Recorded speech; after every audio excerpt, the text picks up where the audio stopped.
Então, nós temos aí na página 12 e 13 uma lista com os nomes dos pontos, tá? Alguns são bem comuns, outros nós não utilizamos tanto assim, como, por exemplo, pontos suspensivos, que é aqueles 3 pontinhos. Nós usamos muito quando a gente está na conversa no WhatsApp. A gente usa bastante esse tipo de pontuação. Mas no dia a dia, se você vai escrever um texto, ele é pouco usado, né? Então, ó, na prova, eu vou pedir, na prova que nós vamos fazer de espanhol, vou pedir esses pontos mais comuns, como ponto de interrogação, de exclamação, a vírgula, o ponto final, esses que a gente usa bastante, tá? No nosso dia a dia, combinado? Sim. Então, prestem bastante atenção a estes. Vou até anotar aqui, ó. O ponto final, que é o ponto, la coma, que é a vírgula, que nós precisamos usá-la bastante, tá bom?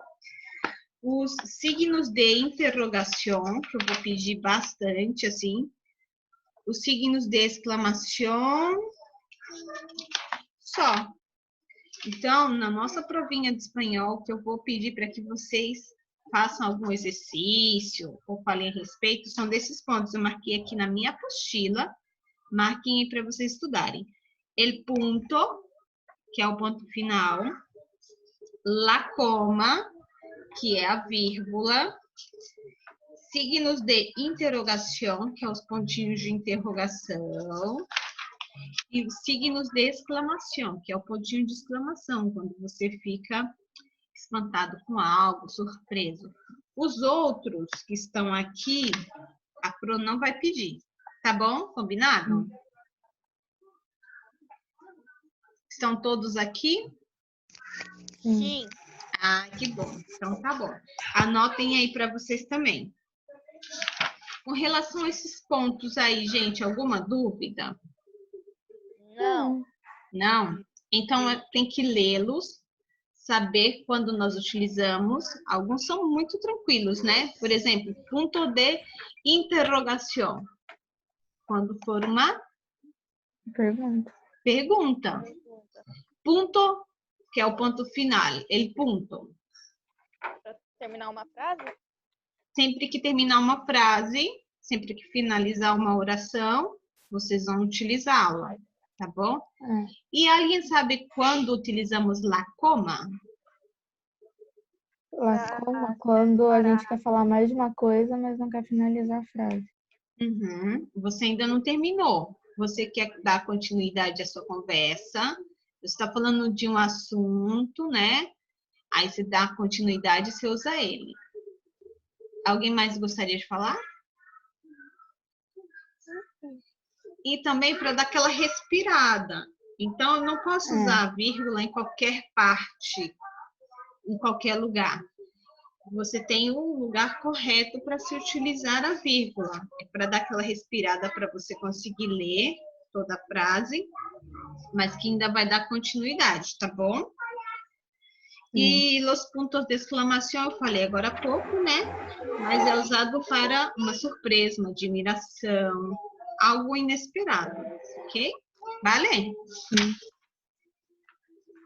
Deixa eu ver aqui, ó.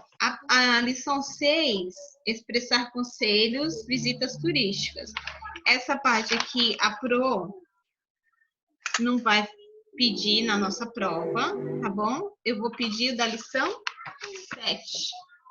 O condicional.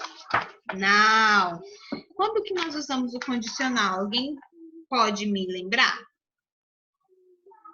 Nós usamos quando... Ai, peraí, deixa eu lembrar. Condição é algo que não é certo. Então, por exemplo, se... Normalmente a gente usa o se, né? Se eu tivesse dinheiro, compraria uma casa. Então, condicional, gente, é algo que não é certo, né? É um desejo, de certa forma. Os verbos no condicional, prestem atenção. Eles são parecidos com o português, tá? Então, nós vamos colocar a palavra ia no final. Vai acabar aqui o nosso tempo, ó. Eu compraria, tu comprarias, ele compraria, nós outros compraríamos, os outros comprariais, eles comprariam. Então, é só colocar o ia no final. Eu venderia, eu partiria, eu cantaria. O verbo, ou melhor, os verbos no condicional, eles são conjugados todos eles da mesma maneira. Ar, ou ir, é só colocar o ia, eu iria, tu irias, ele iria, nós outros iríamos, vós outros iriais, eles iriam. Não se esqueçam de colocar acento. O acento faz toda a diferença, tá bom? Pessoal, falta menos de 1 minuto e o Zoom costuma cair justamente nesse momento. Então, vou me despedir de vocês. Bom feriado. Nos vemos na próxima semana.